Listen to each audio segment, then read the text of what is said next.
Hey everyone, welcome back to Garden State Growing. Today is an exciting video for both you and me because what I have here is a tray of seedlings that has been in my greenhouse and I have been barely keeping them alive. They do look flush, they do look beautiful, but I am just beside myself with surprise because of the amount of pressure that they are dealing with inside of that tiny greenhouse. Now, I just got done planting my beans video. You can check the link in the description below, but today I'm going to use the same trellising technique that I used with the beans by using my trampoline, and I'll show you a better picture in a minute, to get these into the ground. Now, I had took a precursory look at this, and I see I have fennel growing, I have Swiss chard growing, I have many different plants. I have some melons growing, some sorrel, some other colorful Swiss chard, and I do know that there are cucumbers and cucamelons as well in this mix, so I'm going to try to separate them out and get them in the ground and trellising to reduce the amount of pressure that's going on in that greenhouse, but also because right now is the perfect time of year. It's well past our frost date. I think we had our last frost the last week or two ago, and so the temperature of the soil seems to be right around 60 degrees. I would prefer 70, but I would prefer 70 for my beans as well. So let's get these into the ground. I'm going to separate them from my beans because they are going to take a different watering and nutritional fortification in order for them to grow separately from the beans.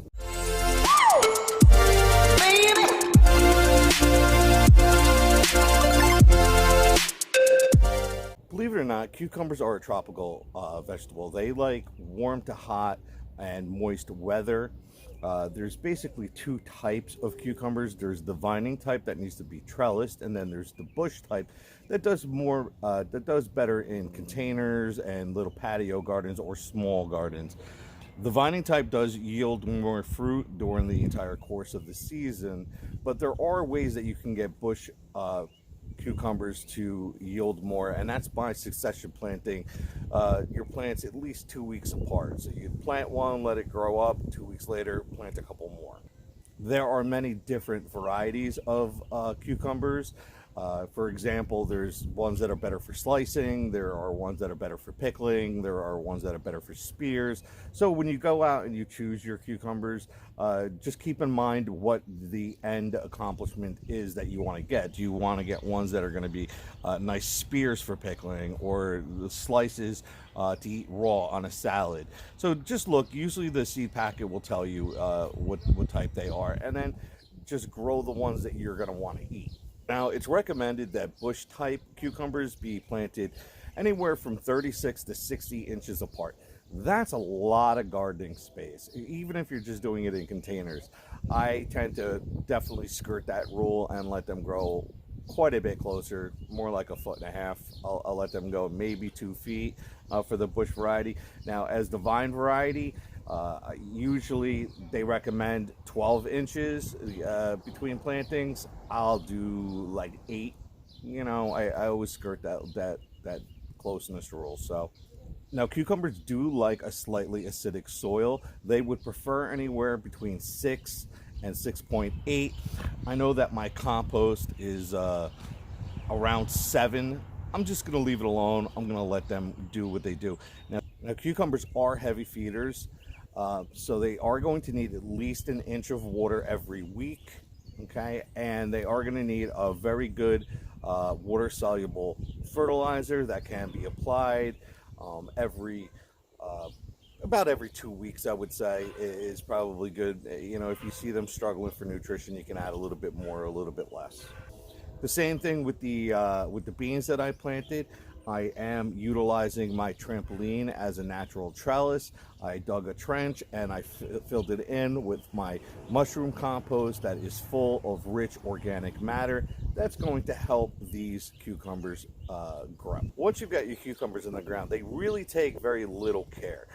The only thing that you have to be consistent on is a fertilizer once every couple weeks and at least 1 inch of water once a week. Now, cucumbers can be susceptible to a lot of disease and pests. caterpillars, squash beetles, slugs. It's best to mulch on the bottom of your cucumbers. This is going to help, one, the leaves not touch the ground, two, hopefully deter some slugs and other pests. The squash beetle is one that affects the cucumbers, and what's worse about the squash beetle is they will actually spread disease. They will spread powdery mildew onto your cucumbers, and that is just a powdery white film that you'll see on your leaves.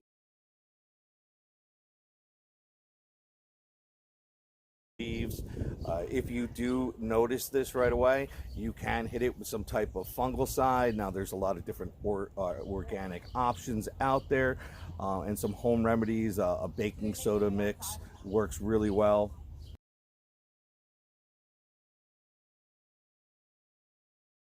Cucumbers is also one of those plants that if you harvest early, if you harvest consistently, they will keep on producing.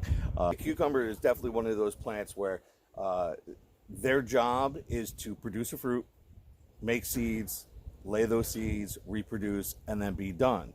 But if you remove those cucumbers from the plant as they're growing, the plant gets stressed and understands, I need to produce more fruit in order to survive and propagate. So they will continue to grow a lot more fruit the more you harvest.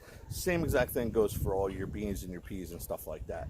Now, if you planted your cucumbers and you're getting lush leaves and vines and they're growing, but you're not seeing a lot of actual cucumbers or fruit on your plant, there could be a couple different reasons.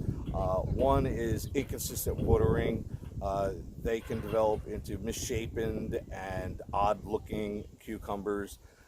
The way to get around that is either to religiously water them once a week, but the thing is you have to take the climate into consideration. If it's really hot days, you might have to water more. If it drops a little bit cooler, you might have to water a little bit less.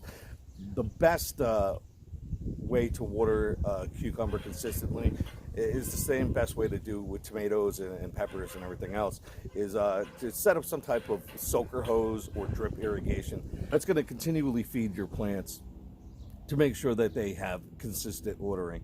Now, another thing that you'll see when you grow cucumbers is they have two different types of flowers. They have the male flower and they have the female flower. Now, a lot of times you'll see the male flowers come out first and then they'll drop off, and you'll be like, oh my god, all my flowers are dropping off. It's perfectly normal, okay?